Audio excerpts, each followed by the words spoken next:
lo programado. Y esta tarde nos toca más o menos aclarar y hablar sobre el laboratorio clínico en urología. Cualquier duda, ampliación, no entendimiento, tienen toda la potestad de pararme para que repitamos o hagamos lo necesario para que esto vaya mejor. Bueno, el laboratorio clínico en urología, hoy por hoy, la mayoría de los laboratorios, los modernos laboratorios y las instituciones modernas y grandes cuentan con autoanalizadores. Quiere decir que ya no es imprescindible los profesionales en laboratorio. ¿Por qué? Porque la premura del tiempo y la necesidad imperiosa de conseguir resultados hacen que esto definitivamente se automatice. No obstante, la evaluación de parámetros por el médico resulta ser hoy por hoy insustituible para una adecuada interpretación de los resultados obtenidos y la aplicación a la clínica, a la exploración y a los parámetros de imagen que uno los viene resolviendo durante la atención a algún paciente, sea en sala o en emergencia. Vamos a iniciar por lo básico y elemental que es el hemograma. La biometría hemática es fundamental para todo diagnóstico y el manejo de distintas enfermedades. Iniciaremos por la serie roja, que es la más fundamental, la más básica, la más amplia y que definitivamente a uno pudiera darle parámetros clásicos y de gran importancia y además de ayuda para llegar a un diagnóstico concreto.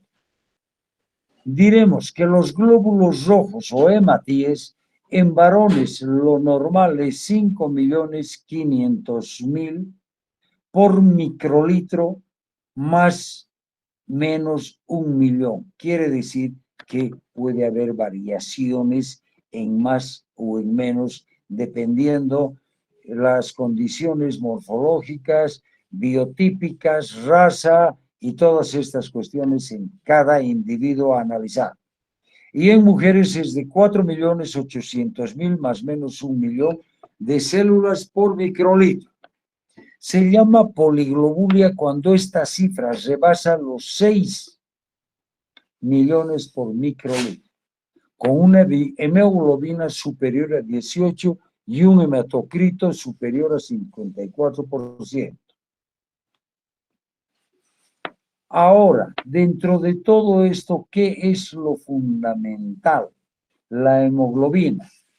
La hemoglobina, ustedes muy saben que es el pigmento rojo que le da el color a la sangre y que además es fundamental para el traslado de oxígeno a todos los tipos de la economía del hombre. Diremos, varones, 16 gramos más o menos 2 gramos por decilitro. En mujeres, 14 gramos igual, más o menos 2 por decilitro. La anemia se dice que es menor a 13 gramos por decilitro en varones y a 12 gramos por decilitro en mujeres. Entonces, en mayor o menor proporción, por debajo de estas cifras clásicas fisiológicas, entonces iniciaremos a hablar de una anemia leve, moderada, severa o grave. El hematocrito es la proporción de glóbulos rojos en relación con la fracción plasmática. Se ubican. A grosso modo, quiere decir cuánto está diluelto, si es que por glóbulos rojos. En el varón el 47% y en la mujer el 42%. Ahora, siguiendo con el hemograma, la serie blanca. Lo normal es desde 4.000 a 10.000 células por microlitro, quiere decir leucocitos. Se habla de leucocitosis cuando esta cifra es mayor a 10.000 por microlitro. Y se habla de leucopenia cuando este está por debajo de 4.000. Dentro de la serie blanca existen 5 grandes grupos. Los basófilos que van de 0 al 1%, los eosinófilos que van de 0 al 3%, los linfocitos de 20 a 40%, los monocitos de 0 a 10% y los neutrófilos que resultan ser los más abundantes de 40 a 60%. Las plaquetas, los factores importantes de la coagulación.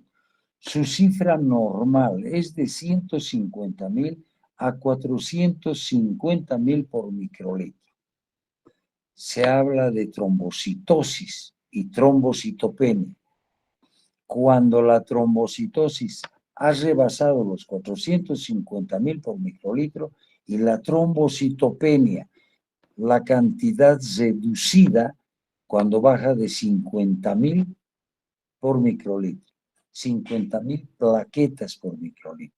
Entonces, en estas condiciones pueden haber sangrados espontáneos en cualquier lugar del cuerpo humano, pero fundamentalmente se traducen en el cerebro, que son las arteriolas más pequeñas y más finas.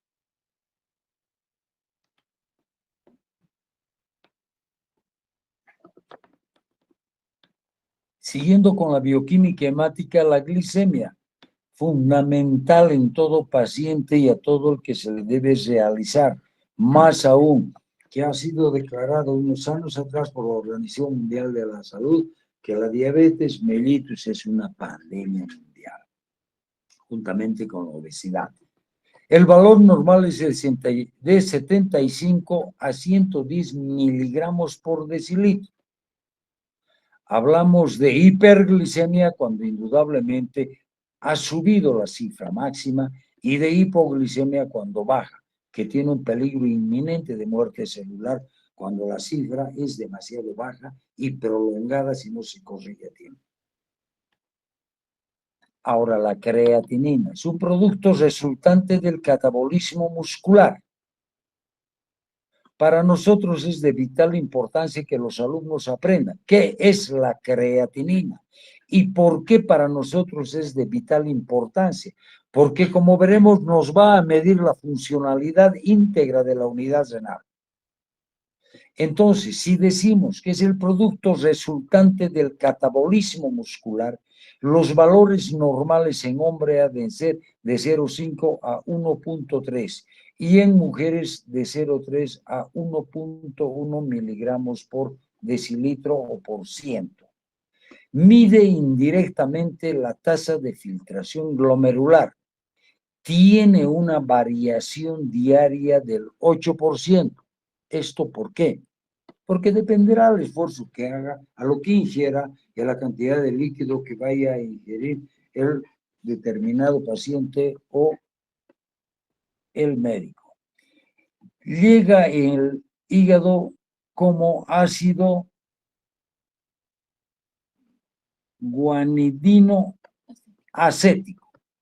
Se transforma en creatinina en el hígado y va a ser en creatina y pasa al músculo, donde sí, por supuestas degradaciones, actividad muscular ha de convertirse en creatinina y ser excretada por el riñón.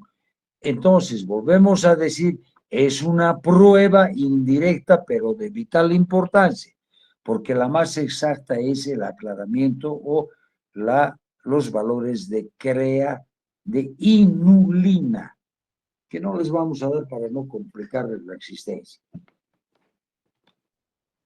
Siguiendo con la creatinina, ¿cuándo está elevada la creatinina? Lógicamente cuando hay una falla renal y se establece la insuficiencia. Situaciones que llevan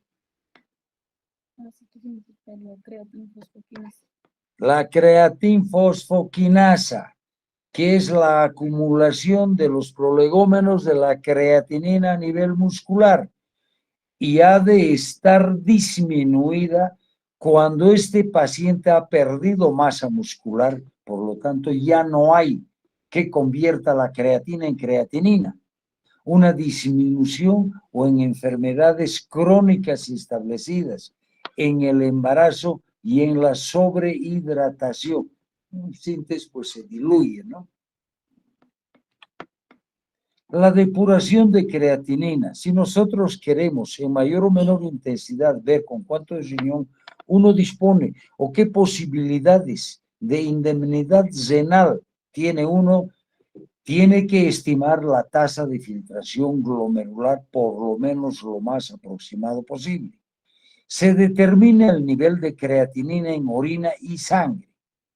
Se calcula con la siguiente fórmula: Cockcroft y Gaul, que es una secuencia, una constante de 140 se multiplica por la edad del paciente, más el peso del paciente, por supuesto, en kilogramos. Se divide por una constante de 72 más la creatinina sérica.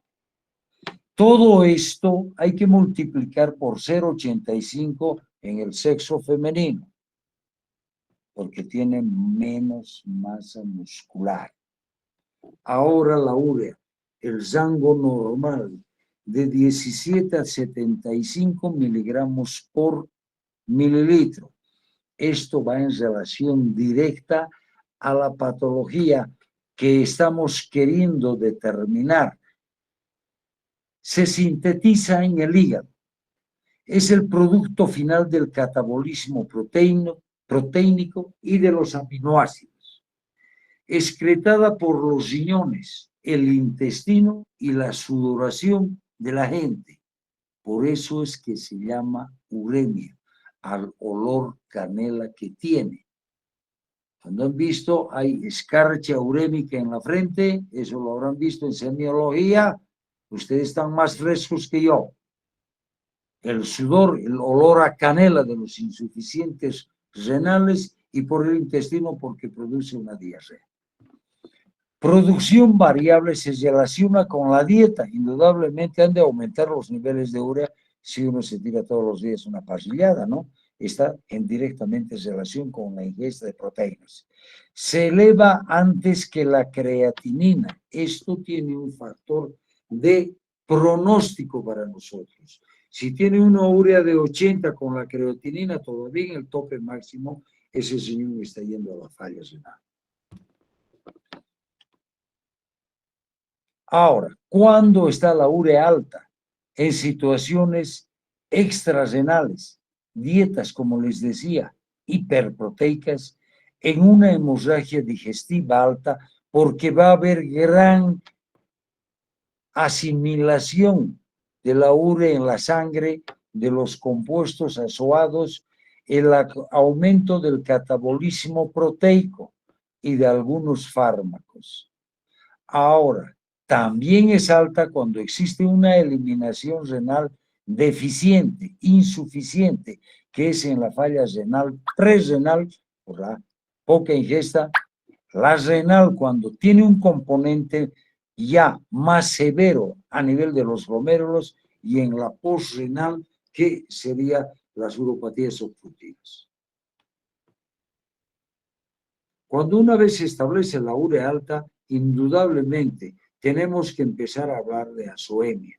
Y la azoemia, cuando un paciente entra a la famosa uremia que antes se llamaba, cuando el aumento de urea ha sido desmesurado y por supuesto también de la creatinina. Esto se traduce en la clínica como una acidosis metabólica, un estado nauseoso permanente que llega al vómito, al coma, con alteraciones hidroelectrolíticas, porque hay una impregnación a nivel del cerebro. Las variaciones con disminución de la tasa de filtración glomerular aumentan en más del 50%. La relación albúmina más el BUN. ¿Qué es el BUN?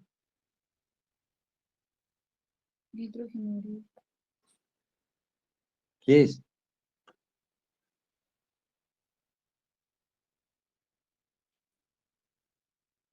Tiene una relación del boom con la creatinina de 10:1. Ahorita se dice maldito. ¿Qué? ¿Sí? Nitrógeno ureico, hijita, ese es el boom. Que en las abreviaturas está pues nitrógeno ureico. Vamos. Cuando la urea está baja, indudablemente en aquella ingesta abundante de líquidos, aquella gente que en un periodo ha estado deshidratada y después trata de compensar esa deshidratación con abundante ingesta de líquidos. Cuando hay una hepatopatía grave, no se olviden que la urea se sintetiza en el hígado. Y en los embarazos, en relación al aumento del filtrado glomerular, entonces hay una urea como si estuviera diluida.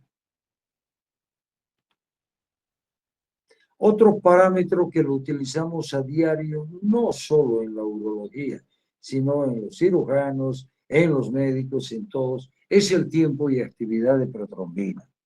El tiempo de coagulación del plasma tras la aplicación de un exceso de tromboplastina tisular.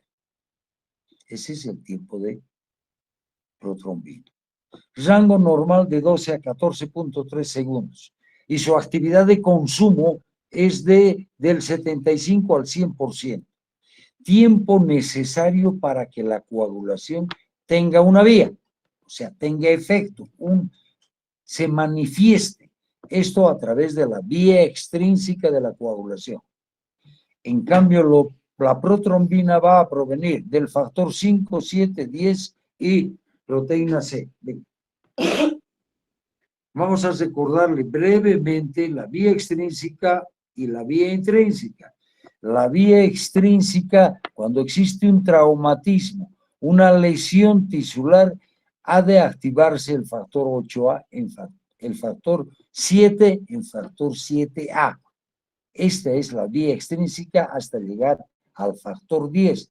En cambio, la vía extrínseca es la cascada de la coagulación, que por intermedio del complejo 8, que pasa a ser 8A, 9A, más el calcio, más los fosfolípidos, llegan al factor 10. Y el concurso de los iones de calcio han de hacer que el factor 10 active la trombina y se convierta más los fosfolípidos en protrombina, en trombina, en fibrinógeno, fibrina y polímeros de fibrina y llegan al factor 12 y empieza a coagularse. Esto no les voy a redundar mucho porque ustedes acaban de llevar o lo van a llevar en medicina interna, en hematología.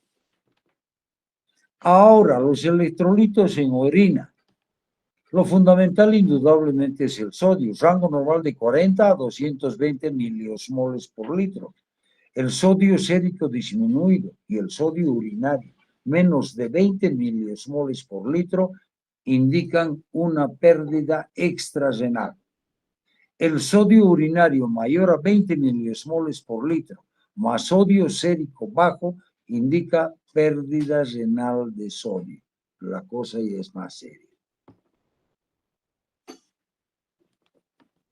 El otro electrolito de vital importancia es el potasio, su rango normal de 25 a 150 miliosmoles por litro. Potasio urinario menor de 10 miliosmoles por litro. Pérdida de potasio extrarrenal. El potasio urinario mayor de 10 miliosmoles por litro indica o nos está indicando una pérdida de potasio renal. ¿Dónde se pierde el potasio extrarrenal? ¿Por qué mecanismo? ¿Por medicamentos? Que lo que hemos dicho esta mañana, ¿no? Por el tubo digestivo, mi amor, es más fácil provocarle a un paciente una diarrea dándole un vaso de manitol que le va a producir una diarrea osmótica y eso va a salir el potasio a borbotones. Y nos evitamos de más problemas. La siguiente.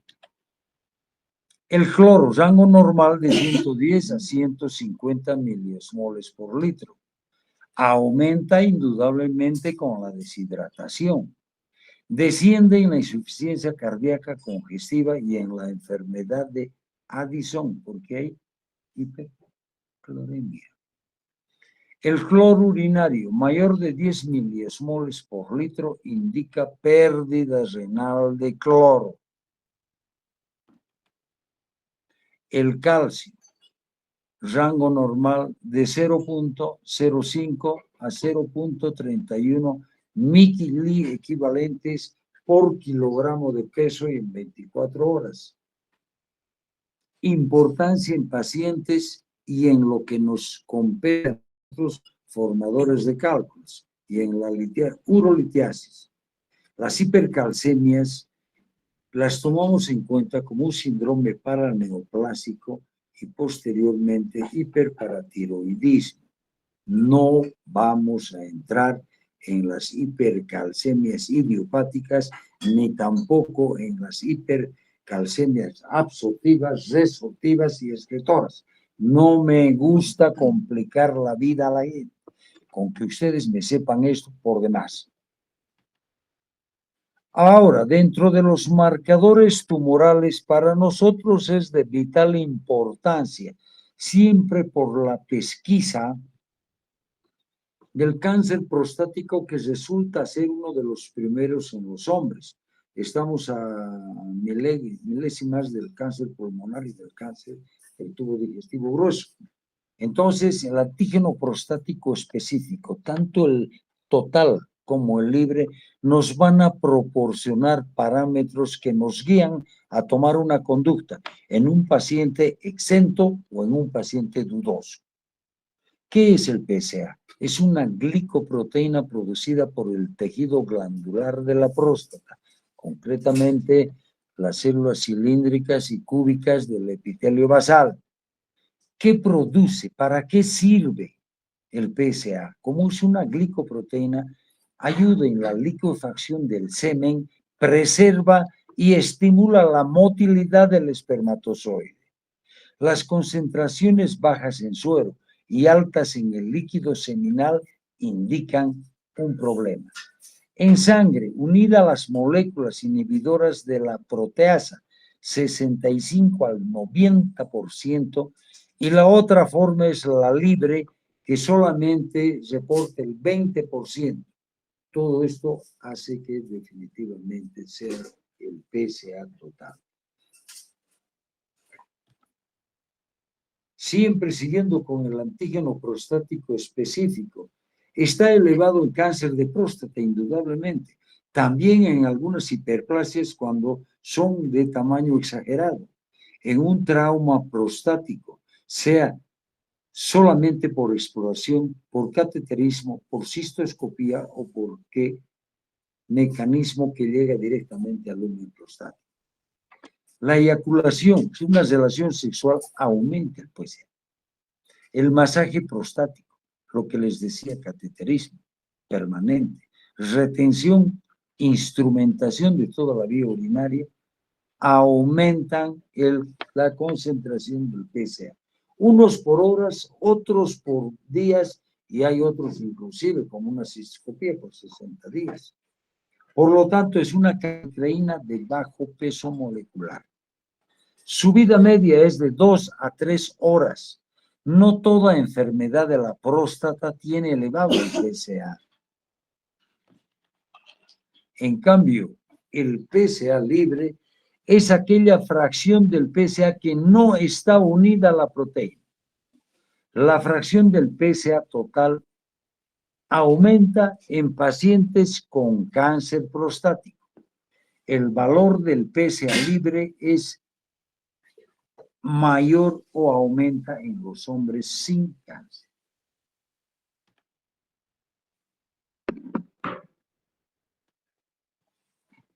Alfa-fetoproteína, rango normal, 15 nanogramos por mililitro. Es una glucoproteína producida por el hígado, tracto gastrointestinal y saco vitalino del feto. Niveles altos en el suero fetal después del primer año de vida, solo hay trazas. Quiere decir que definitivamente durante un año los recién nacidos han de tener cifras altas de alfa-fetoproteína. Se eleva con tumores del seno endodérmico, carcinoma embrionario, carcinoma hepatocelular y de células germinales no seminomatosas del testículo y extrarrenales. Por eso es que este marcador tumoral es de vital importancia para nosotros, porque en el cáncer de testículo hacemos rastreo y seguimiento con este marcador tumoral, aparte de otros. La hormona gonadotrofina coriónica humana, su fracción beta, rango normal es menor de 0.1 nanogramos por mililitro, normalmente producida por la placenta durante el embarazo, producida por las células del sincitio trofoblasto, se eleva en embarazo, enfermedad trofoblástica gestacional y tumores testiculares, especialmente en el coriocarcinoma, en los no seminomatosos, en los seminomatosos y fundamentalmente en los coriocarcinomas. Ahora, lo vital y lo vergonzoso sería que no aprendamos a interpretar correctamente un general de Oliva. Prueba fundamental debe realizarse en todos los pacientes que consultan al urólogo. Análisis de orina completo incluye tanto un análisis químico como microscópico. Primero iremos desde lo básico. ¿Cuáles son los métodos de recolección? Han de ser micción espontánea, cateterismo y en ocasiones punción suprapúbica cuando determinados exámenes dan a confusión y uno tiene que decidir por uno y por otro lado. La recolección de muestra en los hombres, retrer el propucio, lavado minucioso hasta el meato, evacuar la primera parte de la micción, recolectar la porción siguiente, unos 50 mililitros. En cambio, en las infecciones crónicas, concretamente en las prostatitis crónicas, se toman 4 muestras de orina que deben designarse como vaciado vesical 1, que son 5 a 10 mililitros iniciales, vaciado vesical 2, chorro intermedio, secreciones prostáticas obtenidas después de un masaje prostático delicado, vaciado 3, 2 y 3 mililitros de orina obtenidos después del masaje prostático. Como comprenderán y analizarán esto, es tan engorroso y tan complicado que definitivamente un espermocultivo nos va a dar fijar de la pauta. En mujeres, en cambio, la limpieza de la vulva y el meato uretral han de ser minuciosos, separando los labios mayores y menores. Para confirmar infección, tomar muestra a través de una sonda transuretral, indudablemente descartando la primera porción de lo obtenido a través de la sonda. En cambio, en neonatos y lactantes el problema es mucho más complicado porque requiere la colocación de una bolsa de plástico estéril a través desde la región púbica y todo el perine. Las más de las veces, estos son simplemente lavados de introito vaginal y siempre nos va a dar problemas en la recolección. Cuando son los hombres, las muestras de orina deben evaluarse a la hora siguiente de la recolección. Y una de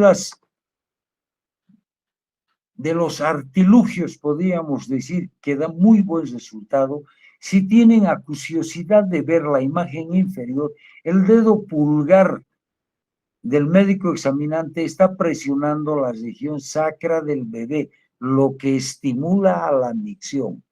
Hace una pequeña presión en el sacro y estimula la micción, y ha de miccionar y uno puede coger una orina confiable de media micción. En cambio, en neonatos y lactantes, la aspiración suprapúbica con aguja fina debe ser la norma cuando hay una situación que verdaderamente preocupa, que quiere salir de dudas por el bien del paciente. Entonces, en estos casos de duda, de confusión o de simplemente ver que la orina es infectada y permanentemente infectada, y lógicamente el padre de la criatura a uno lo va a tosigar indicando por fin, son 5 veces y las 5 infecciones. ¿Y los tratamientos dónde? Entonces se hace una punción por aspiración con aguja fina. Condición, vejiga llena, asepsia y antisepsia del área genital, abdominal inferior. Aplicarle lidocaína, eso se deja a la imaginación de ustedes, y por encima de la a un través de dedo, por encima de la síntesis del pubis. Intradérmica, se introduce una jeringa de 10, aspirando en forma perpendicular a la pared. A manera como introduce, succiona. La vejiga siempre está encima del pubis. Entonces, ¿cómo va a interpretar uno todas estas formas de obtención de la muestra? El examen del laboratorio se determina infección en las vías urinarias. Quiere decir que la presencia de bacterias en cantidad, especie y sensibilidad a los antibióticos, estos 4 factores son de vital importancia. De 0 a 100,000 unidades formadoras de colonia es un cultivo positivo. Menos de 10,000 unidades formadoras de colonias es contaminación.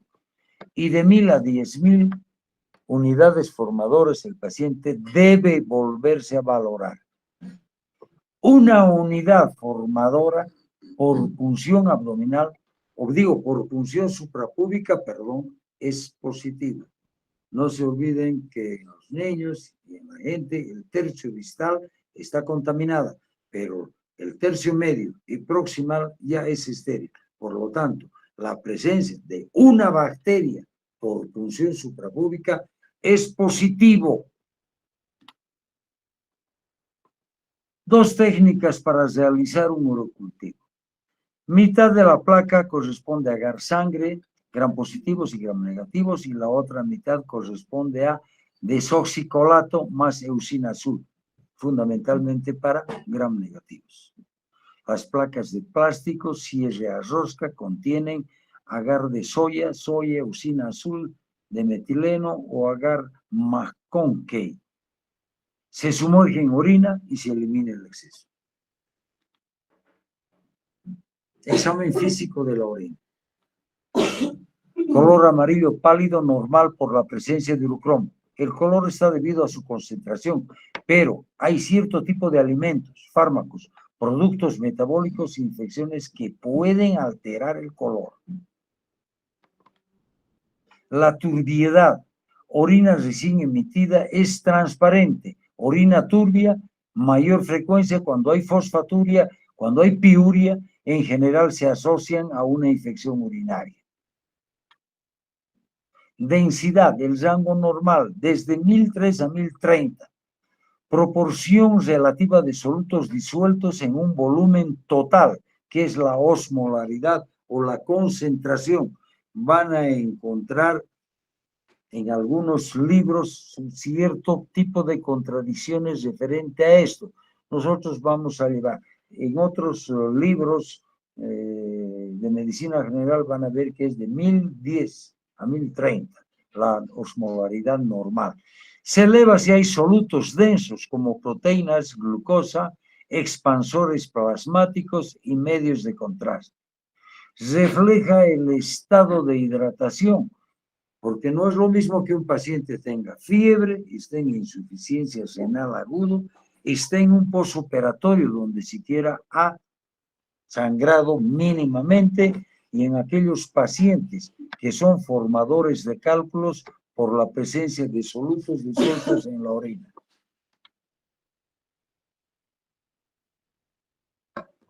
Ahora el pH, rango normal, desde 4.5, que es ácido, a 7.8, que es alcalino. Un pH 7, hay infección por microorganismo desdoblador de urea.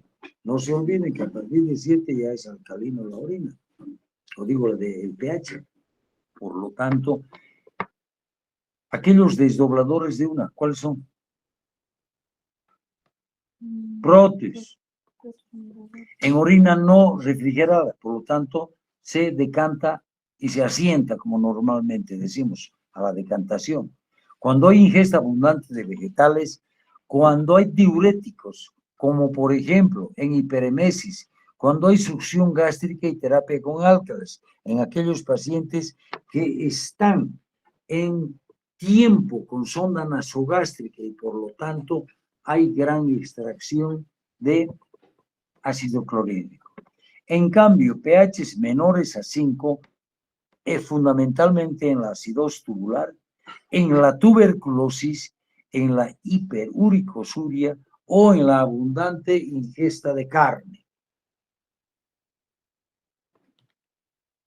El examen químico de la orina se realiza hoy por hoy a través de tiras reactivas que debiéramos tener todos en las consultas externas, ¿no? Determinan sangre, proteínas, glucosa, cetonas, urobilinógeno, bilirrubina y además de leucocitos. En el análisis de orina uno le va a dar lugar a ver si hay o no hay hematuria, que es lo fundamental. Rango normal hasta 3 eritrocitos por campo microscópico en sedimento en al menos 2 a 3 muestras. Hematuria más cilindros eritrocíticos más proteína marcada es de origen glomerular, eritrocitos dismórficos. ¿Qué se llama? Eritrocitos en forma regular, o sea, normal, si se origina en el sistema colector, no tiene por qué entrar en acantosis, ¿no? Se puede diferenciar la hematuria de la hemoglobinuria y mioglobinuria, examen microscópico de la orina. La no glomerular, o sea, de origen médico, se diferencia la presencia de eritrocitos circulares y ausencia de cilindros eritrocíticos. En pacientes diabéticos y sospecha en el abuso de analgésicos, considerar siempre necrosis papilar como causa de la hematuria. Diabético que consume bastante cantidad de analgésico y que produce hematuria, eso es necrosis papilar aguda. La hematuria inducida por el ejercicio también es digna de ser tomada en cuenta. La enfermedad vascular también puede producir una hematuria no glomerular. En cambio, la hematuria quirúrgica, la causa más frecuente son los tumores, por supuesto, que sangran en forma espontánea, los cálculos, que están localizados en toda la vía excretora, y las infecciones que por inflamación e irritación de la mucosa hacen que sangre en mayor o menor proporción. Elementos fundamentales para la evaluación. Lógicamente, una citología le va a dar a uno, si acaso hay, ¿qué? Tumores papilares en la vía excretora. La cistoscopía confirma y las imágenes en la vía urinaria han de darle a uno la profundidad y la extensión de la lesión. Las proteínas en presencia de una orina normal y habitualmente los adultos excretan de 80 a 150 miligramos de proteínas por día. 30% de las proteínas son albúmina, 30% globulinas séricas y el 40% proteínas tisulares. Tams-Horford es la proteína clásica de la vejiga. La mayor parte de las causas de proteinuria pueden clasificarse: glomerulares mayor de 3 gramos en 24 horas, tubulares de 3 gramos en 24 horas, pero no albúmina por el peso molecular de las proteínas. Hay un rebosamiento, una extralimitación de todo esto cuando hay un mieloma múltiple. Y además se identifica la proteína de Benz-Jones, que es el mieloma múltiple.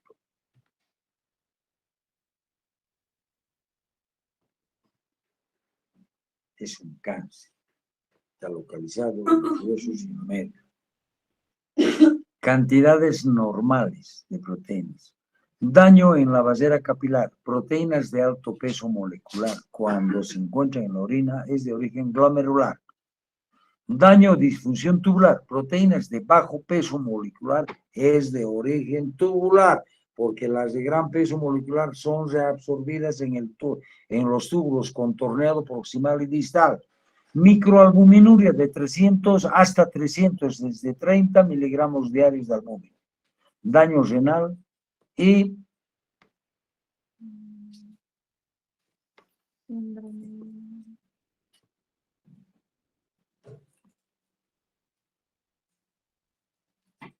cuando hay lesión de los vasos del endotelio vascular, en especial en pacientes con diabetes. ¿Qué produce la diabetes? Una vasculitis distal, una endarteritis. Ese es. La microalbuminuria, hemos dicho, 300 pacientes con diabetes. Proteinuria, la presencia de proteinuria en la orina definitivamente es un indicador formal de daño renal, en mayor o menor proporción. Las causas de proteinurias pueden ser transitorias, como fiebre, insuficiencia cardíaca congestiva, epilepsia y el ejercicio intenso, en aquellos trotadores o en aquellos jugadores de fútbol, ¿no? Por eso andan siempre con micronaturia.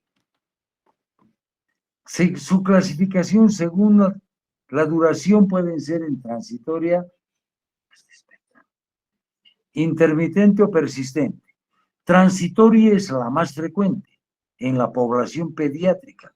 Puede deberse a fiebre, ejercicio o tensión emocional.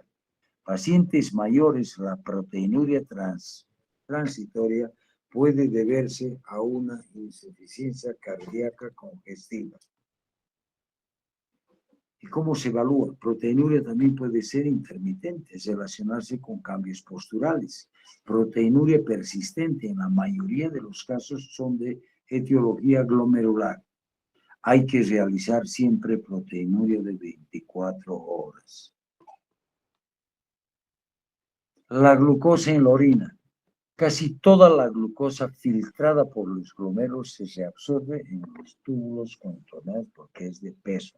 La glucosuria mayor a 180 miligramos por decilitro. La detección de glucosa en una muestra de orina con tira reactiva se basa en una reacción enzimática secuencial doble. Nos está indicando que definitivamente glucosurias postpandreales mayores de 180 se debe investigar diabetes. Los cuerpos cetónicos, su valor normal resulta ser negativo. Están presentes en la ingesta o defecto metabólico, quiere decir, hidrato de carbono, metabolismo de los ácidos grasos, ácido acetoacético, acetona, ácido beta hidroxibutírico, acidosis y excreción de estos por la orina. Diabetes mellitus, cetonemia y cetonuria. Cetonuria, enfermedad febril aguda, diarrea y vómitos.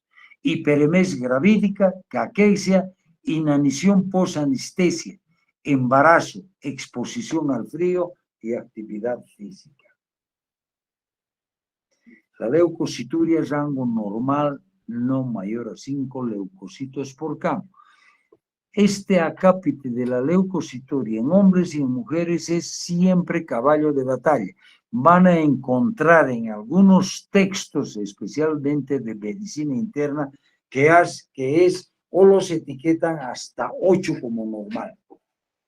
Para nosotros es hasta 5. Los sinónimos, si se acompaña además de otro tipo de situaciones, eso es infección. Si es mayor a 5 se denomina piuria, según este artículo, veremos. Se origina en cualquier punto del sistema excretor. Los leucocitos más frecuentes, lógicamente, son los polimorfos nucleares y entre ellos los neutrófilos. La eosinofiluria, hipersensibilidad, cuando hay una alergia, ¿qué es lo que primero salta en un hemograma? La presencia de eosinófilos. Para nosotros es de vital importancia encontrar eosinófilos en los túbulos contorneados cuando se trata de un rechazo hiperagudo en trasplantes renales. Esa es la pauta.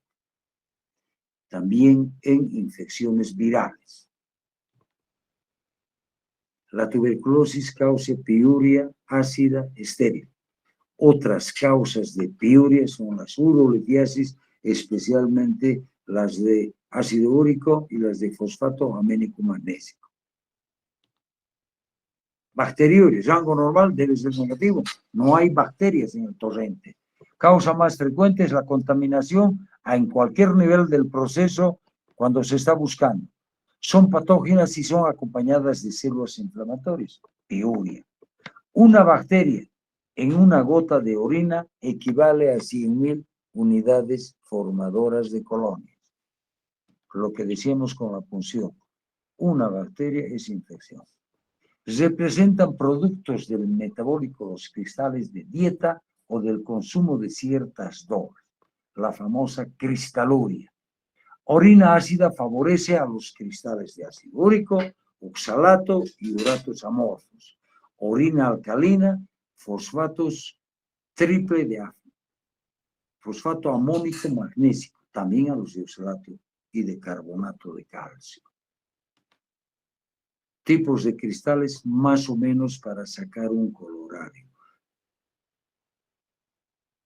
Pueden verlos, leerles y Los cristales de ácido úrico se encuentran en pacientes con gota, que sería una hiperuricosuria. Los cristales de oxalato de calcio, que simulan pirámides o cuadrados en pacientes con litiasis. Y cristales de fosfato triple, que serían en pacientes con infección por Proteus mirabilis. Y en los espermatozoides, que serían móviles o inmóviles, tanto en hombres como en mujeres. Excelente. Buena voz para la próxima clase. Jóvenes, con esto hemos concluido lo que es exámenes de laboratorio. Ahora vienen las preguntas. Vamos.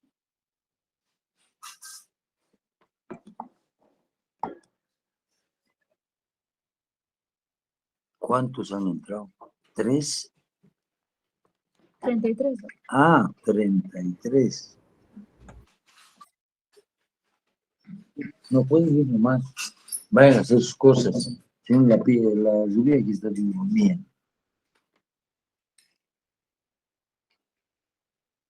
Jóvenes, preguntas. Creo que no hay preguntas, doctor. Todas las veces eres el único tú que se queda hasta el final. Bueno, jóvenes, ya nos vimos. Mañana a la misma hora. Hasta luego, doctor.